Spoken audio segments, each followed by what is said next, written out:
Hello, YouTube world. Hey, what's going on? It's your boy Justin. It's your girl, Just One Key, and we're back with another episode of ESHA. I know you guys missed us, and we've got a lot of positive feedback, so we've decided that we're going to try to keep it short to keep everyone's attention. So, because we do realize that 20 minutes was too long. Yes, it was. It was our first time, forgive us. We really should have split that up. But y'all still liked it. So, and we're hoping that, keeping it shorter will help it to take off more. So, let's see, what shall today's topic be? Well, I don't know, but first of all, have you been having a good day today? I mean, mine was cute. And I got my drink. That's true, me too. I got my drink in my cup, got my drink. We got our drinks going on. Yeah. So it definitely is helping just ease all the stress of Right. life. And ESHA is a time for us to come together, have our cocktails, talk about the day, talk to you guys, and talk about life. And all that. And the fucked up lives of homosexuals. Oh, which brings us to topic one. What, Jess?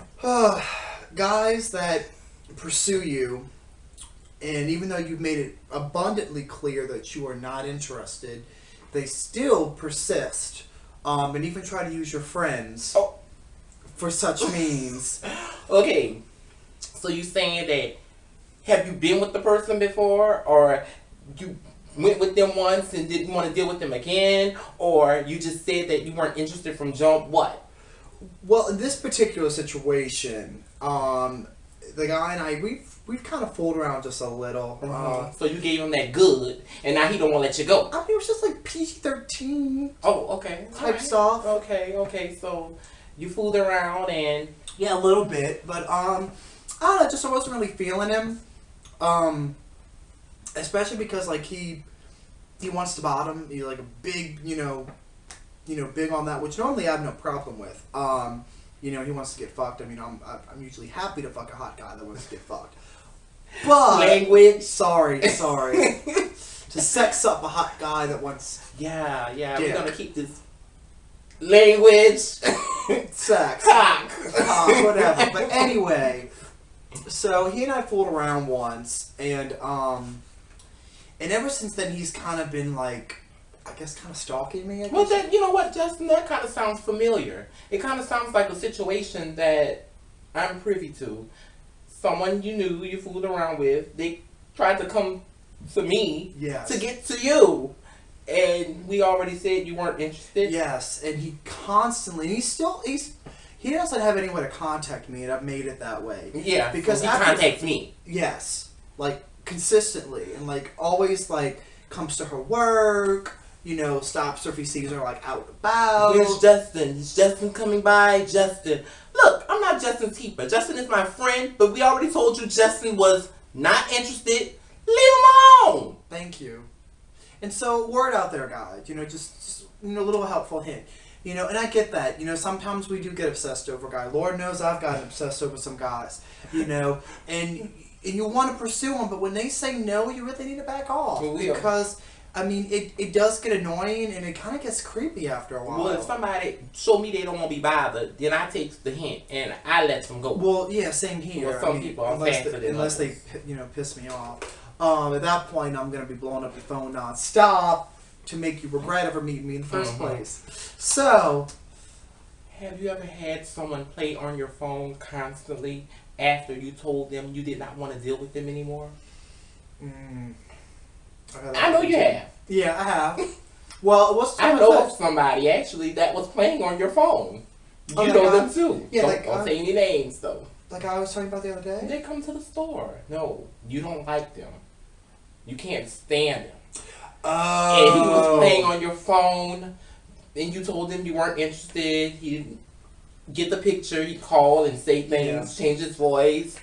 Tell me about that. We'll tell them about that. Him. Oh, now I know you're talking you know what I'm talking about? Yeah, the one that that wants to bar the. Yes.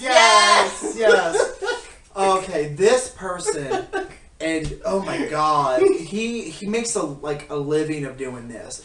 He'll approach guys at a ball. Well, first of all, he'll approach them online.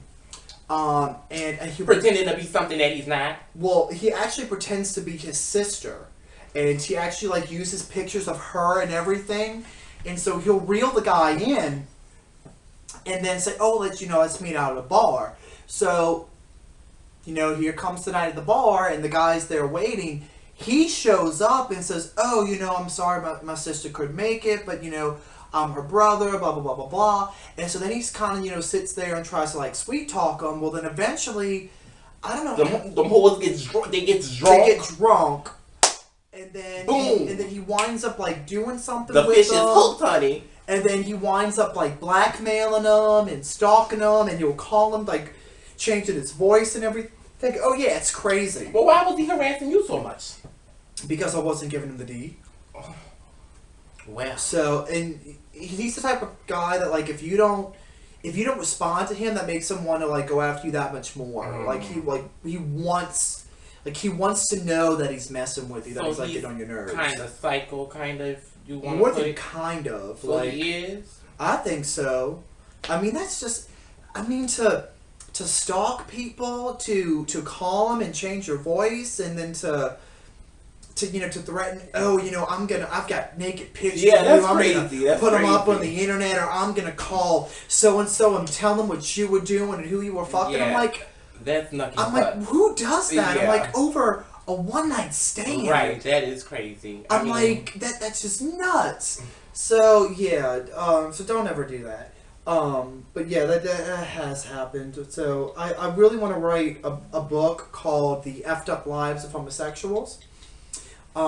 Just writing about all the crazy crap that we get into. Well, you know what, we live. It's not similar because we're on two different sides of the spectrum. Yeah. It's a part of the same community, yeah. but we live in such different worlds. And in your situation, you can really speak on the homosexual side of it, and and I can speak on the transgender side of it, and then sometimes it's not all that different. That's true. It's crazy. It's because when you're going after men are men. Whether you're a man going after men or whether you're a woman going after men are men. That's true. And men are going to be men, and so you just kind of have to deal with that. So even if it does mean that they're shady and stand you up 3 times and then they're suddenly parked outside your home, waiting for you to get home and say that you're because ready it's about to their show up. Convenience and not yours. Exactly. And again, that freaked the hell out of me when he was like, "Okay, I'll be right there." Knock, knock, knock. Well, were you up and ready? I mean, I was, but I really didn't think he was going to show up. Case dismissed. No, not case dismissed, because I really didn't think he was going to show up. Because, I mean, after standing me up 3 times, I just said yes because I just thought, well, he ain't going to show up, just like he didn't show up before. Right, I wasn't expecting, like, not even a minute later, knock, knock, knock, and I was just like, "Is that you?" And he's like, "Yeah," and I'm like, well, people do. I'm sorry to cut you off. No, go ahead. People, they do make it bad because if they've played you several times in the past, or if they've said, "Oh, I'm coming in, don't show up," in your mind, you're already going to think that they're full of games and that they're just a joke and they're going to flake out. So when they actually come through, it is a surprising thing. Well, it's creepy when they're waiting there for you. I can definitely say I'm one who has online dated and have met people online, so I definitely understand what you're saying and how it works and how stupid and flaky people can be, like we talked about last time on our first episode. People standing. But we do get that, sometimes shit happens. Yeah, that's true. Like, but have common courtesy to tell me. To tell them. Like, for instance, the other night I got double booked. Lucky you. Not really. I mean, I had 2 guys that I was like chatting with, and both of them had decided that they wanted to meet up. We had traded pictures, got all our stats and everything, and so one of them was like right there in Metairie, and the other was all the way down the French Quarter. Mm-hmm. Well, I decided to go for the one in the French Quarter because it was hotter, and I will admit that. And I was planning on getting the one in Metairie, like either like later or another day, or like or on the way back if the other guy didn't work. But I told him that I was caught up, but I'd be there eventually. And I did feel kind of bad about that. But I actually am glad I did keep him on the back burner, because the guy in the French Quarter, after driving all the way there, which first of all, I thought he wasn't going to be a legit person because he just gave me a block to meet him at, the entire block, instead of like an official address. But when I got there, he wound up being a real person, and he was there with his friend, and his friend would not let him leave. So, a waste of time. A waste of huge waste of your time. After driving there, you all hot and bothered and trying to find him, and then finally, get to the guy, and he's like, "Oh, I can't go, but we're going to be leaving soon, and we go back, to our place. I'll get my car, and then I can come over." Did you ever meet him, Justin? No, and it just game player. And so, well, then I felt bad because I kind of done the same thing to the other guy, but I did go and pick him up on my way back, and what do you know it? This guy's fucking drunk off his ass. I mean, like, I'm talking about, like, gone. I'm talking, like, 4 o'clock in the morning at the bar. Need to go home hours ago, and he's still hanging around. "I love you so much." Baby, like, you don't even know me like that. Exactly. Get up off me. All this is just a little fling. You don't love me. He loves the D. Exactly. Or whatever else. Oh, he like grabbing my arm and like rubbing it and telling me how great I am. And I'm sitting there thinking, I'm like, you're probably ain't even going to remember this in the morning. So. I'll be back online looking for somebody else. Actually, that's what happened. After he and I hooked up, not even 10 minutes later, he's back online. Looking for more guys. And so I get it. We all do it. Yeah. We all do it. But the point is that we need to try to be more honest and courteous. And if you're going to hook up, don't play games. Right. Do it. And don't be a drunken mess. Right. Because then I'm not going to want to see you again. Exactly. So. And I didn't. So. But we're getting close to 12 minutes. Okay. So. Well, that will conclude this segment of ESHA. Yes. So I don't know. I guess stay tuned for the next one, which may be coming sooner than I'm sure it will be. I'm sure it will be. So, because Lord knows what we'll have to talk about next time. Who knows? We never went to my accident, so I'll have to be a story for another day. Exactly. So, but bye, YouTube. This your girl, Just One Key. This is Justin. So go ahead and like and subscribe. Mwah. Till next time. Till next time.